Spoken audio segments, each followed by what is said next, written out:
Assalamualaikum warahmatullahi wabarakatuh. Alhamdulillah alladzi anzala ala abdihil kitaba wa lam yaj'al lahu iwaja. Asyhadu an la ilaha illallah wa asyhadu anna Muhammadan abduhu wa rasuluh la nabiyya ba'dah. Assalatu wassalamu ala rasulillah wa ala alihi wa sahbihi ajma'in, amma ba'du. Wa qala Allah ta'ala fil Qur'anil Karim, a'udzu billahi minasy syaithanir rajim. Bismillahirrahmanirrahim.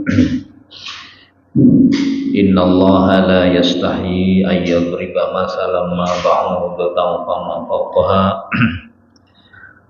Fa ammal ladzina amanu fa ya'lamuna annahu al-haqqu min rabbihim. Wa ammal ladzina kafaru fa yaquluna madza aradallahu bihadza masalan. Yudillu bihi katsira wa yahdi bihi katsira wa ma yudillu bihi illa al-fasiqin. Shadaqallahul azim. Para bapak dan ibu serta saudara-saudara yang berbahagia, alhamdulillah pada malam hari ini Allah masih berkenan memberikan energi untuk kita hadir di tempat ini dalam rangka menunaikan sholat maghrib berjamaah dan dilanjutkan dengan ta'lim kita pada malam hari ini. Pada tema kali ini kita akan melanjutkan kajian dalam kitab Nasaihul Ibad yang ditulis oleh Imam An-Nawawi Al-Bantani. Ada beberapa poin yang bisa kita bahas malam hari ini yang saya ambil dari kitab Nasaihul Ibad ini, yang hampir semuanya bersumber dari hadis Nabi dan pernyataan para ahli hikmah, para ulama. Yang pertama, Imam An-Nawawi dalam kitabnya mengutip satu kalimat, An-nasu niyamun, manusia itu dalam keadaan tidur. Fa-idza matu intabahu, maka ketika mereka mati barulah terbangun. Ini kalimat ini ganjil. Kalau tidak dipahami secara komprehensif, kita jadi salah paham. Jadi kata beliau, manusia itu pada hakikatnya dalam keadaan tidur. Dalam keadaan tidur. Dan baru terbangun ketika dia sudah mati. Ini kalimat ini mendalam sekali. Maknanya apa? Banyak orang yang lalai dari tujuan hidup dan baru merasakan ketika kematian sudah mau datang.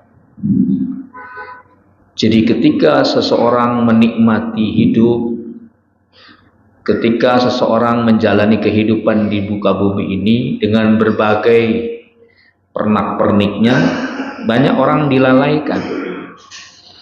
Dan baru kemudian sadar bahwa dia lalai menjalani kehidupan, tidak jelas visinya dalam kehidupan, baru sadar ketika kematian mau menjemput.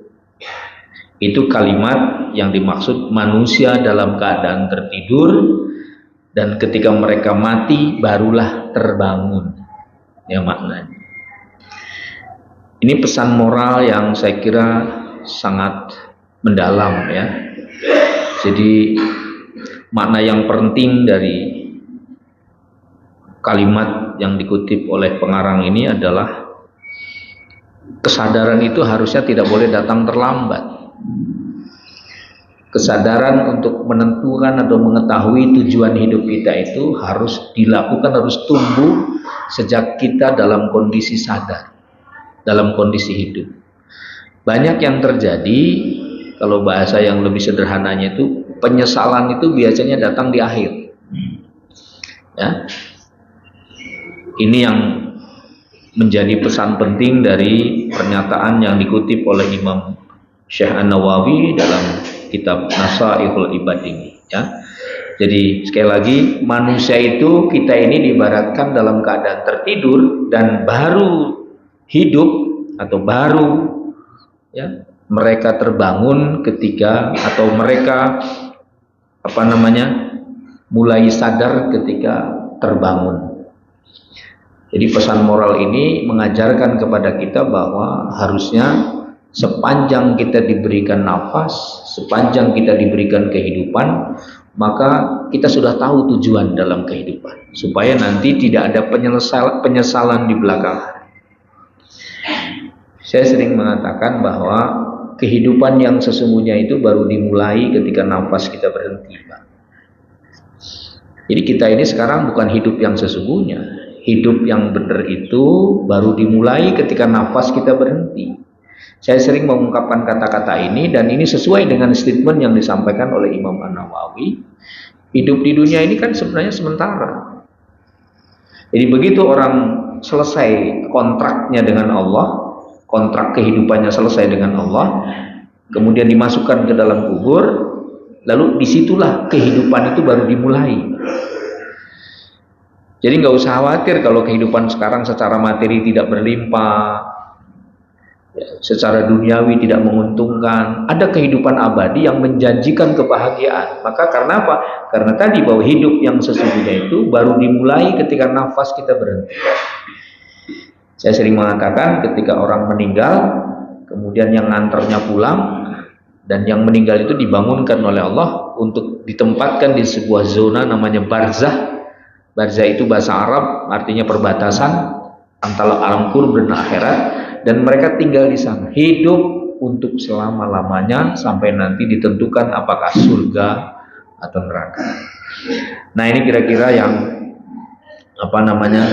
yang bisa kita maknai dari kata-kata manusia itu dalam keadaan tidur, dan ketika mereka mati baru terbangun.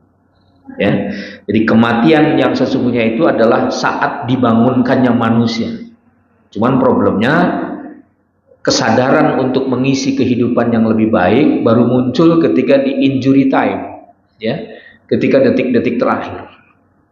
Oleh karena itu, mari bapak-bapak dan kita semua, terutama saya, ya, bagaimana mengisi hidup ini dengan hal-hal yang terbaik. Detik demi detik, waktu demi waktu, hari demi hari hanya diisi dengan kebaikan, agar kita nanti pada saat kita pulang, kita betul-betul sudah dalam keadaan siap memiliki bekal yang cukup. Itu yang pertama, ya. Kemudian yang kedua, pernyataan dari Imam An-Nawawi yang mengutip dari hadis Nabi. Beliau mengatakan dari Nabi, ya, hubbud dunya ra'su kulli khati'atin. Mencintai dunia berlebihan itu menjadi sumber segala bentuk kesalahan. Jadi sumber kesalahan dan dosa yang dilakukan oleh manusia, akar masalahnya apa? Akar masalahnya adalah materialisme. Materialisme, memiliki harta boleh, memiliki kekayaan boleh, punya mobil yang bagus boleh, punya rumah yang bagus boleh. Tapi ketika orang terlalu mencintai dunia, ini persoalannya, maka itu menjadi akar seluruh dosa yang dilakukan oleh manusia. Dalam bahasa yang sering kita dengar ada namanya apa itu? Hedonisme. Jadi ada 3 malapetaka yang membuat manusia hancur, kata Nabi. Yang pertama adalah syukhun syadid, ya. Syukhun syadid itu individualistis. Jadi ketika orang punya mentalitas individualisme, hanya mementingkan diri sendiri, kata Nabi, cepat atau lambat akan tumbang. Maka hakikat manusia yang benar, agar kita berjalan pada trek yang benar, adalah manusia yang selalu membuat ruang dalam hatinya, pikirannya untuk bisa berbagi kepada orang lain. Karena apa? Karena individualisme itu menghancurkan manusia. Itu yang pertama. Yang kedua, apa yang membuat orang hancur? Kata Nabi, i'jabul mar' binafsi. Kalau kita terjemahkan dengan bahasa sederhana, i'jabul mar' binafsi itu arogansi. Apa bahasa Cirebonnya, Pak? Arogansi itu bahasa Cirebonnya apa? Kesombongan. Ya. Jadi Nabi mengatakan orang yang memiliki watak sombong itu biasanya tumbang. Tumbang dalam arti yang sesungguhnya, ya. Tumbang, gagal menjalani hidup. Jadi yang pertama individualistis, atau dalam bahasa Arabnya namanya syukhun muta'un. Yang kedua adalah i'jabul mar' binafsih, arogansi. Dan yang ketiga adalah hawan muttaba. Nah ini kaitan dengan hadis yang kita bahas hari ini. Apa hawan muttaba itu? Mengikuti hawa nafsu. Atau bahasa yang tadi saya sebutkan, hedonisme. Jadi hidup yang berorientasi hanya untuk mencari kenikmatan, yang dikenal dengan hedonisme, itu pangkal kerusakan dalam kehidupan manusia. Maka sederhana saja sebenarnya, boleh kita memiliki dunia, boleh kita memiliki materi, boleh kita mendapatkan jabatan, tapi bukan menjadi orientasi utama dalam kehidupan kita. Kalau itu jadi orientasi utama, maka kita gagal. Saya sering mengutip ya Bapak-bapak, surat Asy-Syura ayat 20. Ya, saya berulang-ulang ini ingin kita coba review bahwa untuk merefresh pikiran kita, orientasi kita, cara berpikir kita. Surat Asy-Syura ayat 20 itu menyebutkan ada kata-kata harsud dunya, ada harsul akhirah. Ada visi kehidupan dunia, ada visi kehidupan akhirat. Nah, terkait dengan hadis yang kita bahas dari kitab Imam An-Nawawi ini, apa maknanya, kaitannya? Jadi kata Allah, visi manusia itu ada dunia, ada akhirat. Kira-kira begitu. Kalau saya ingin mengilustrasikan, ini Pak Kuncoro dari situ. Ya, Pak Kuncoro mengejar dari situ. Ini dunia nih. Uang, materi, jabatan, pujian dari orang lain, kejar dari situ, dapat ya, dunia. Tapi ketika mati, Mas Kuncoro ini akan kehilangan segala-galanya dan tidak akan mendapatkan kebaikan apapun, dan dia hilang kesempatannya untuk mendapatkan kebahagiaan abadi. Kenapa? Karena salah memilih orientasi. Jadi kalau orang mencari dunia, dia dapat, Pak. Uang dia dapat, mobil dia dapat, rumah dia dapat, mungkin juga jabatan dia dapat. Kalau orientasinya hanya itu, dapat. Tapi ketika mati, dia tidak dapat apa-apa. Padahal mati itu kehidupan abadi. Lalu gimana caranya supaya Pak Kuncoro bisa bahagia? Pak Kuncoro mengejar ini. Ini saya gambarkan sebagai akhirat. Keriduan Allah, kebahagiaan, ketenangan, mardotillah, ngejar dari sana yang disebut dengan akhirat. Maka ketika orang orientasinya akhirat, visinya akhirat, niatnya akhirat, automatically dunia dia dapat, akhirat juga dapat. Itu cara berpikirnya. Jadi orang yang mengejar akhirat otomatis dunianya dapat, orang yang mengejar dunia tidak dapat akhiratnya, kan gitu. Makanya kemarin kita kaji di Al-Falah itu, hampir semua sahabat-sahabat Nabi yang dijamin masuk surga 10 orang itu, 9 orangnya adalah orang-orang sibuk, pelaku-pelaku bisnis paling sibuk. Tapi kenapa? Mereka semua masuk surga. Kenapa? Dunia yang dia cari, yang angkanya kalau dikonversi sekarang triliunan itu, bukan menjadi orientasi dia. Orientasi dia akhirat. Makanya dia kekayaannya dia dapatkan, ya, dan akhiratnya dia juga dapatkan surga. Dan itu dijamin oleh Nabi itu. 10 orang sahabat Nabi dijamin masuk surga. Hampir 9 orangnya adalah pengusaha-pengusaha kaya. Makanya sering kemarin kita bahas, ngapain kita kerja keras tapi matinya nggak dapat surga, kan gitu. Ngapain kita uangnya banyak tapi matinya nggak dapat surga? Apa sebabnya? Karena misorientasi. Salah orientasi. Jadi gimana caranya? Bekerjalah kamu, saya bekerja mencari uang karena ini ibadah saya kepada Allah. Itu berbeda, Pak. Saya kerja keras dari rumah menuju tempat kerja, semata-mata ini bagian dari ibadah saya. Uang dia dapatkan, begitu mati di akhirat, Allah pun memberikan reward yang terbaik. Karena apa? Karena visinya, karena Allah. Akhirat. Nah, oleh karena itu kata Nabi yang dikutip oleh Imam An-Nawawi, hubbud dunya ra'su kulli khati'atin. Orang yang terlalu materialistik itu pangkal dari seluruh kejahatan. Kenapa? Kalau direktur BUMN itu sudah kaya belum, Pak? Kaya. Kalau pejabat yang itu gajinya besar nggak, Pak? Besar. Tapi kenapa masih punya keinginan untuk memiliki sesuatu yang lebih dari bukan haknya? Karena materialisme. Yang oleh Nabi dikatakan hubbud dunya ra'su kulli khati'atin. Karena itu mari bapak-bapak, boleh kita memiliki dunia, tapi jangan mencintai berlebihan, karena akan menjadi malapetaka. Ini pesan Nabi yang dikutip oleh Imam An-Nawawi dalam kitab Nasaihul Ibad. Sekali lagi nomor 2, hubbud dunya ra'su kulli khati'atin. Materialisme adalah akar dari seluruh kejahatan manusia. Kemudian yang ketiga, kutipan dari kitab itu, izhad fid dunya, berzuhudlah atau zuhudlah kamu terhadap dunia, yuhibbukallahu, maka Allah akan mencintaimu. Dan zuhudlah fi aidin nas, terhadap manusia, maka yuhibbukan nasu, maka manusia itu akan mencintai kamu.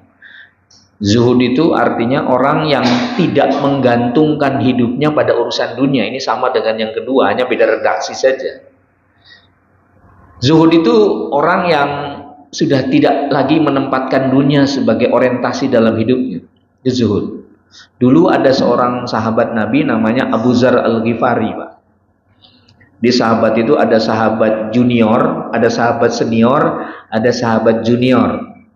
Salah satu sahabat senior banyak ya, Abu Bakar, Utsman, Umar bin Khattab, Ali bin Abi Thalib, Abdurrahman bin Auf ya, kemudian dan banyak tokoh-tokoh lain. Itu sahabat-sahabat senior Nabi. Tapi ada sahabat junior, salah satunya adalah Abu Dzar Al-Ghifari, karena Abu Dzar Al-Ghifari bertemu dengan Nabi tidak lama. Kemudian sahabat Nabi yang junior itu ada namanya Abu Hurairah. Abu Hurairah itu ketemu dengan Nabi hanya sekitar 3 tahun, tapi mampu menghafal, memori hadisnya itu ribuan hadis, menghafal apa yang itu sahabat-sahabat junior yang dalam bahasa Arab disebut dengan sigharus sahabah. Ada kibarus sahabah, ada sigharus sahabah.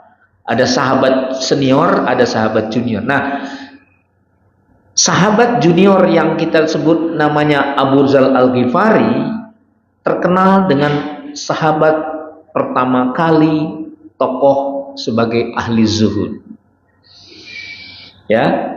Jadi sederhana, zuhud itu orientasinya hanya akhirat. Orang yang menjadikan akhirat sebagai tujuan dalam hidupnya, tapi tidak menolak dunia, dunia tidak jadi orientasi utamanya, itulah orang yang zuhud. Dan kata Nabi, ya kata kitab yang dikutip oleh Imam An-Nawawi, orang yang zuhud terhadap dunia, apa? Allah akan mencintai dia. Jadi ketika kita ingin menghadirkan cinta Allah dalam kehidupan kita, dalam seluruh aktivitas kita, syarat pertamanya kata Allah, putuskan hubunganmu dengan selain Allah. Dunia ya, kan ada satu pepatah juga yang sering kita diskusikan, kalau engkau ingin kalau engkau ingin Allah memenuhi semua harapan-harapanmu, maka putuskan hubunganmu dengan selain Allah, maka Allah akan hadir menyambung apa yang menjadi keinginanmu. Itu namanya zuhud. Ya. Dan kalau orang sudah zuhud, itu jaminannya Allah pun menghadirkan cintanya kepadanya dan manusia pun senang kepadanya. Lawan dari zuhud ya tadi materialisme pada hadis yang kedua ya. Jadi mari bapak-bapak, kalau bahasa pendakwah sederhananya sih, janganlah menaruh mobil di dalam hati. taruhlah mobil itu di garasi. Kalau mobil di dalam hati, begitu mobilnya ada kerusakan sedikit, stresnya berhari-hari.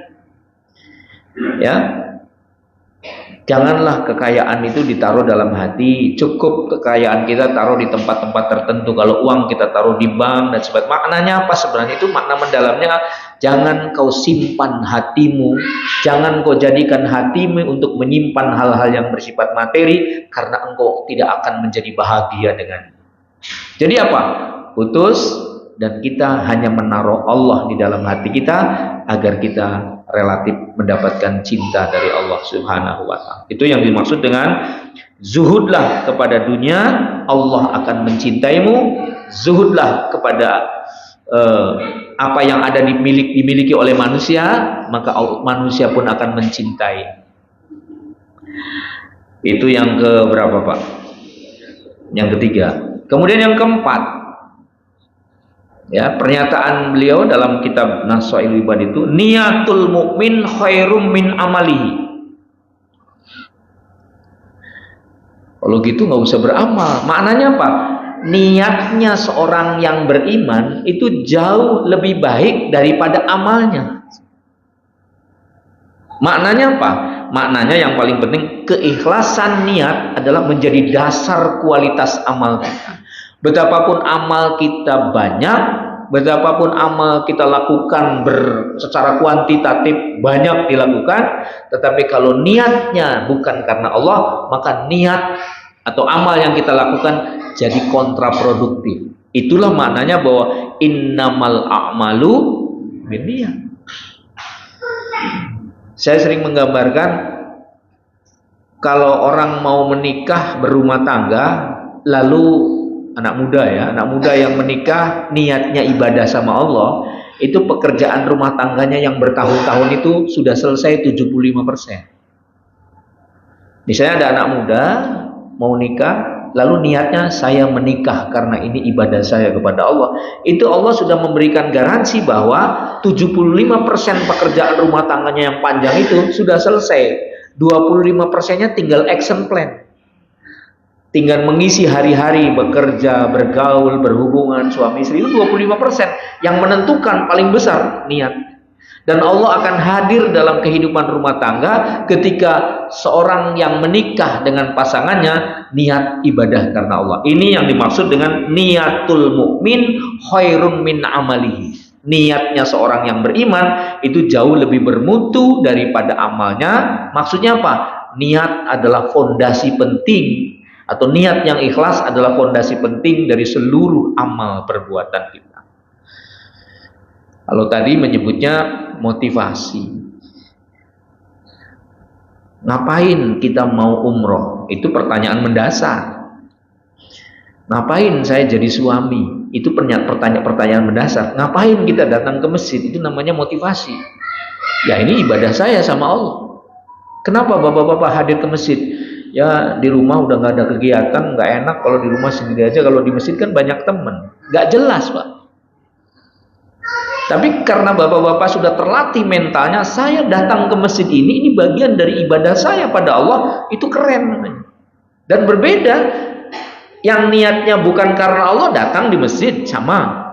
Yang niatnya karena Allah juga datang di masjid, sama. Sama-sama mendengarkan, tapi kualitas hasil yang diperolehnya jauh berbeda. Orang yang niat dan motivasinya karena Allah jauh lebih bermutu daripada orang yang motivasi dan niatnya bukan karena Allah.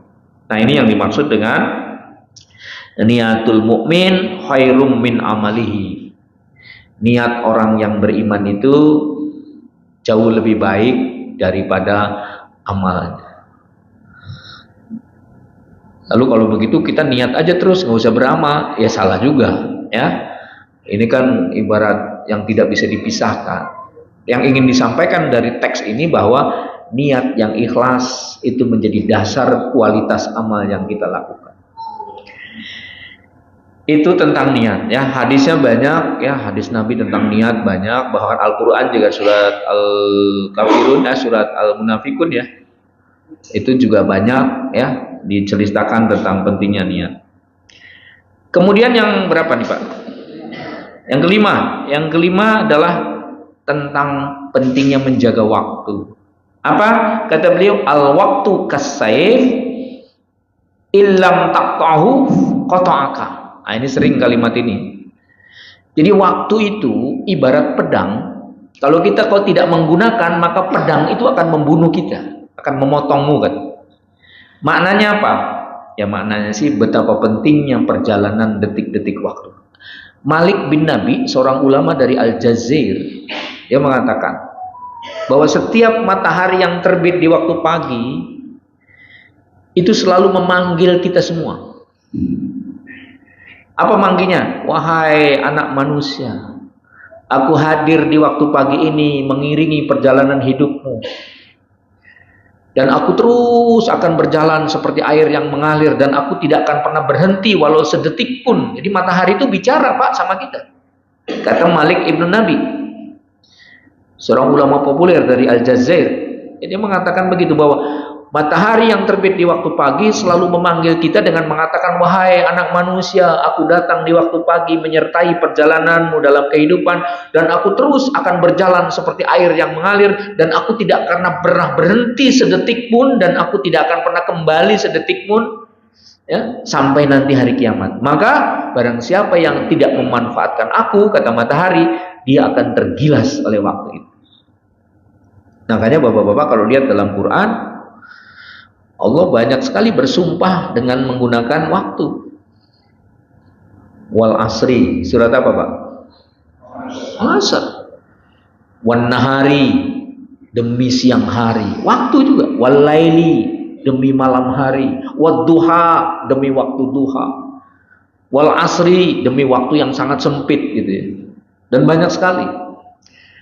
Jadi sumpah-sumpah Allah di dalam Al-Quran yang menggunakan kata-kata waktu menunjukkan bahwa waktu itu sangat penting. Sekarang saya mau nanya Bapak-bapak, hari ini jam sekian Bapak duduk di sini, besok akan kembali lagi seperti ini nggak?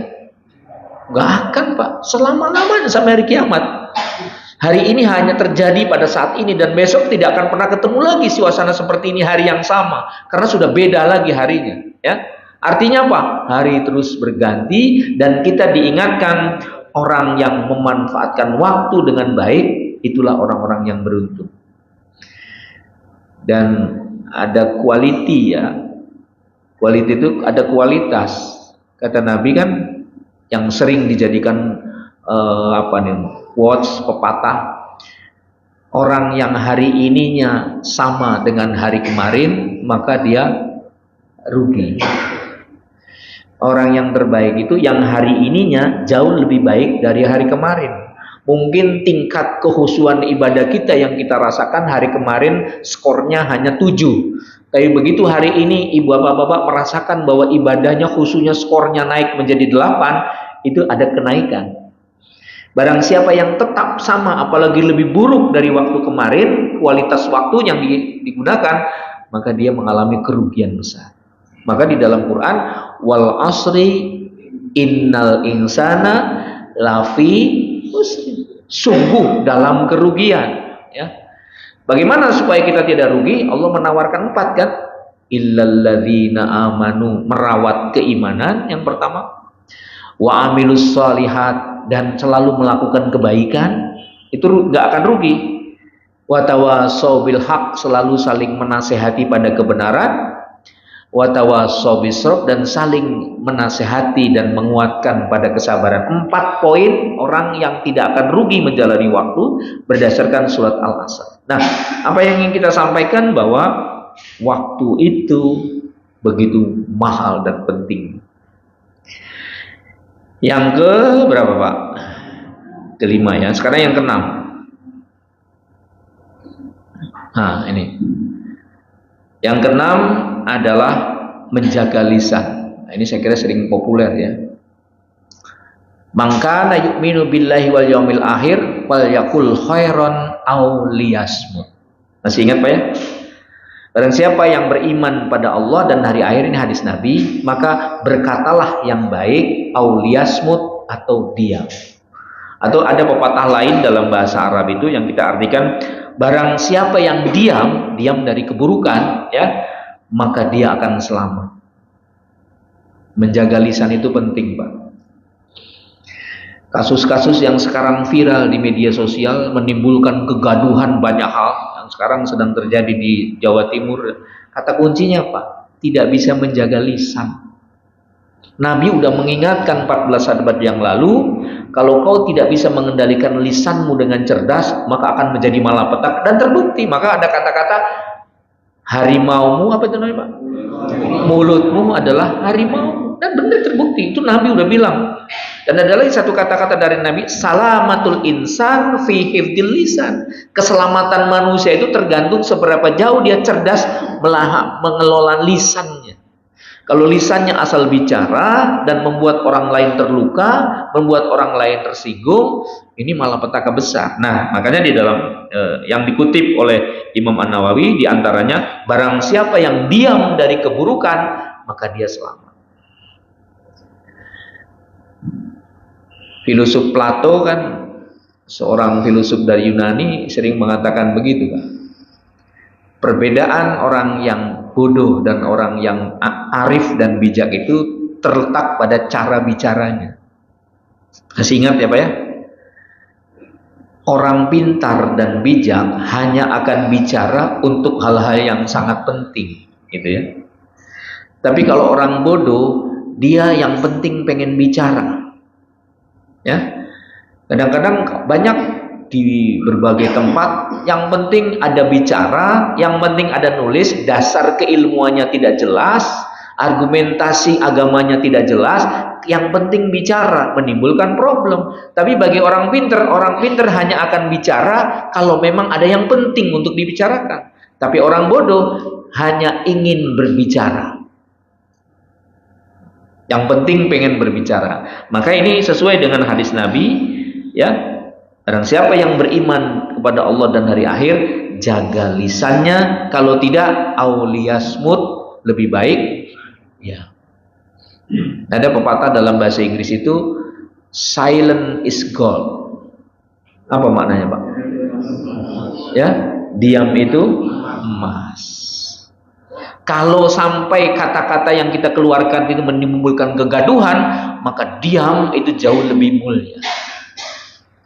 Kalau kata-kata yang kita terungkapkan itu menimbulkan persoalan baru, diam jauh lebih mulia. Bapak Ibu pernah nggak bertengkar dengan istri? Pernah nggak Pak? Nggak pernah ya Pak ya, kalau di masjid. Ini strategi, tapi saya lihat wajah-wajah bapak-bapak ini wajah-wajah yang semuanya soleh ya. Nggak pernah bertengkar dengan istri. Tapi kalaupun terpaksa harus bertengkar, ada strategi yang kita bisa ambil. Bagaimana? Jangan pernah mengeluarkan kata-kata ketika kita dalam keadaan marah.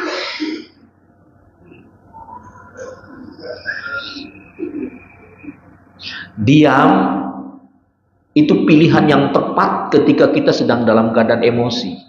Kenapa? Karena ketika dalam keadaan emosi, dalam keadaan emosi yang tak terkendali lalu bicara, pasti yang keluarnya tidak akan membuat nyaman orang yang mendengar.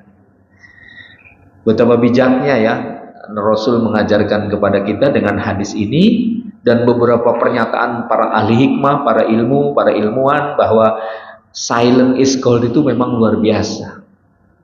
Jadi kalau nanti bapak-bapak dimarahin istri, tapi saya yakin kalau istrinya bapak-bapak sih bukan pemarah lah ya.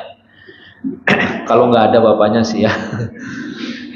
Ya kalau dimarahin, diam jauh lebih mulia. Kalau ternyata lalu saya jawab tuh ocehan atau omelan istri kita jawab, menimbulkan kegaduhan baru, karena kita udah tahu watak istri kita, kalau kita ladenin pasti akan lebih panjang, maka memilih untuk diam jauh lebih mulia. Tapi Pak, istri saya kalau suaminya diam malah tambah ngamuk Pak. Ya memang istrinya udah error gitu Pak. Ya. Tapi ini strategi aja Pak ya. Orang punya sedikit, dengan membicara, boleh juga bicara kalau kita bicaranya lembut, membuat nyaman istrinya, bagus juga kan. Tapi daripada nanti kita terpancing, ya, bapak-bapak suka terpancing ya kalau istri ngomongnya nggak enak. Kadang ya, ini kan ngaji itu kan belajar mempraktekkan ilmu sabar, Pak. Ya.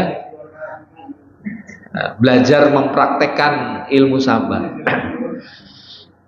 Beberapa hari ini ada yang konsultasi ke saya. Saya hanya ingin tersenyum aja, Pak. Jadi ya ada masalah lah dengan istrinya. Suaminya menyampaikan bla bla bla bla. Masalahnya apa? Ya gini gini gini. Jadi orang yang mengadu itu lebih banyak apa? Kalau bahasa kita mengejat orang lain yang salah sama kita. Dia bilang kesalahan bapak itu lebih banyak menyalahkan orang lain, padahal problem seriusnya itu bukan orang lain. Problem seriusnya bapak yang tidak mau mengakui kesalahannya. Berani enggak mengakui kesalahan dan tidak pernah punya pengaruh orang lain terhadap kita sebenarnya, Pak. Yang membuat kita bahagia, yang membuat kita celaka, yang membuat kita menderita, yang membuat kita tidak dan sebagainya, itu bukan orang lain sebenarnya.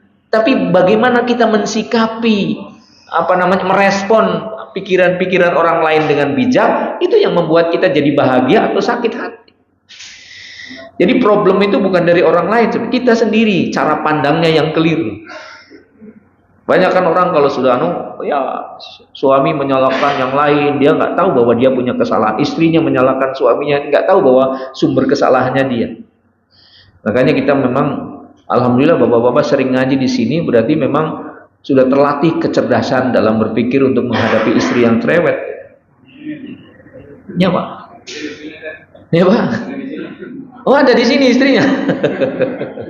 Ya nggak apa-apa, biar dengar Pak ya.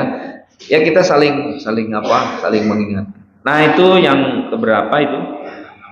Barang siapa yang diam dari keburukan, maka dia akan selamat.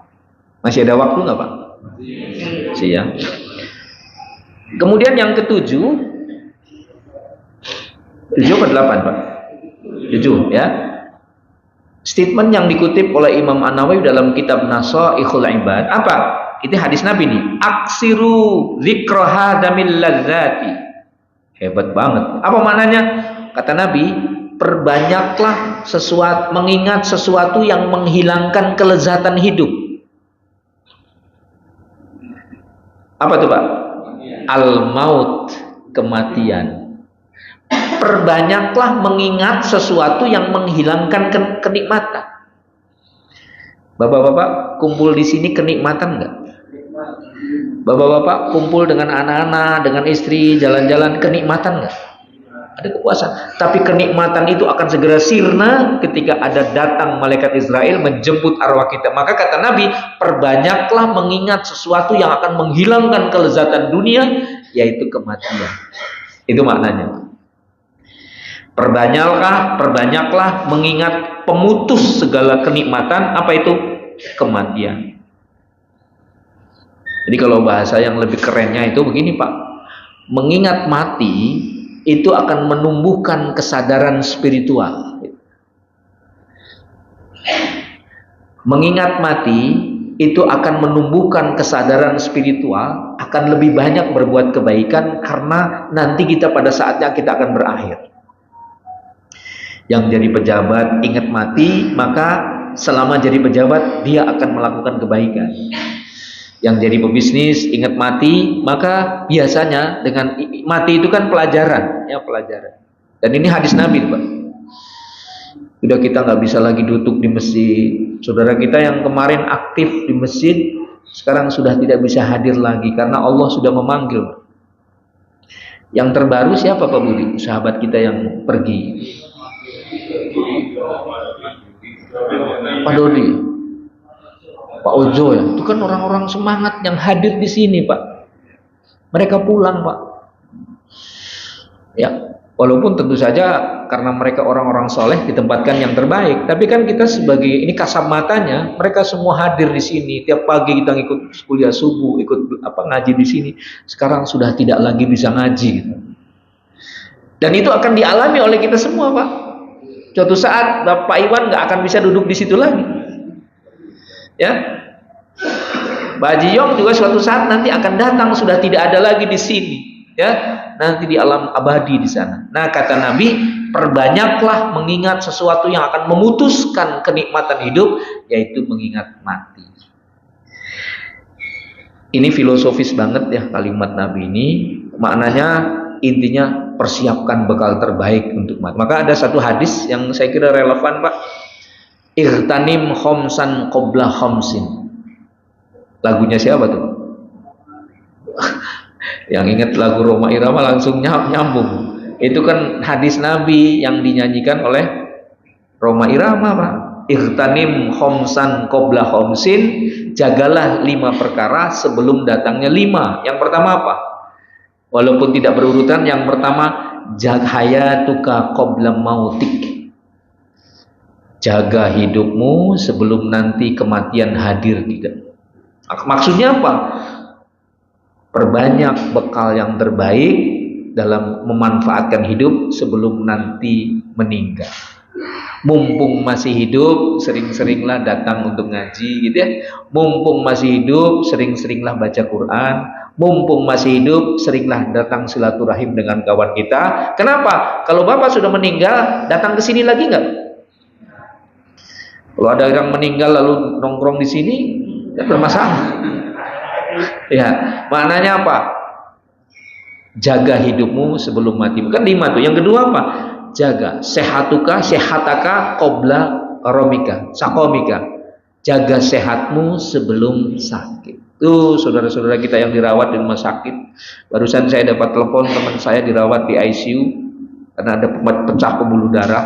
Teman yang tiap hari mengajar di kelas, dinamis, diskusi, sekarang sudah tidak lagi bisa diskusi karena pecah pembuluh darahnya. Jadi maknanya kan pelajaran bagi yang sehat, bahwa ketika kita sehat, manfaatkan untuk yang terbaik. Walaupun nanti kita sakit, seluruh kesehatan kita sudah diabdikan untuk kebaikan. Itu maknanya. Yang ketiga apa? Sababaka qabla apa? Waktu mudamu sebelum tua. Ini masalahnya bapak-bapak ini termasuk muda apa tua ya?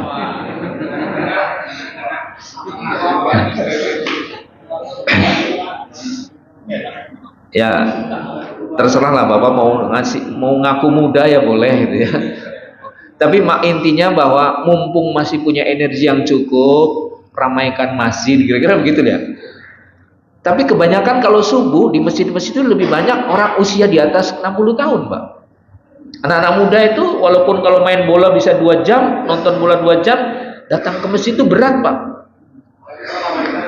Hah? Oh gitu ya. Ya. Jadi jaga mudamu ya. Ya insya Allah di sini banyak anak muda ya Pak Budi kalau subuh ya. Pak Budi masih muda ya. Ya masih muda. Jadi jaga mudamu sebelum. Lalu apa tuh? Jaga kayamu sebelum, mumpung masih punya uang 10.000, berinfak 1.000 rupiah. Gitu. Besok kalau sudah nggak punya apa-apa, infaknya apa? Kira-kira begitu ya. Mumpung masih punya uang 50.000, saya berbagi ya paling tidak karena yang lainnya kita pakai ya 5.000 rupiah. Kalau nanti sudah tidak punya apa-apa, apa yang mau kita infakkan? Makanya itu kata Nabi, jagalah ekonomi yang kamu punya sekarang ini untuk berbuat kebaikan sebelum kamu nanti jatuh ekonominya sehingga kamu tidak bisa berbuat apa. Dan yang terakhir apa? Yang kelima itu, jagalah luangmu sebelum sempit. Pak ikut ngaji, aduh saya sibuk banget ini nanti lagi yang wah jangan ya, kita manfaatkan waktu terbaik, masih punya ruang, masih punya waktu untuk melakukan kebaikan.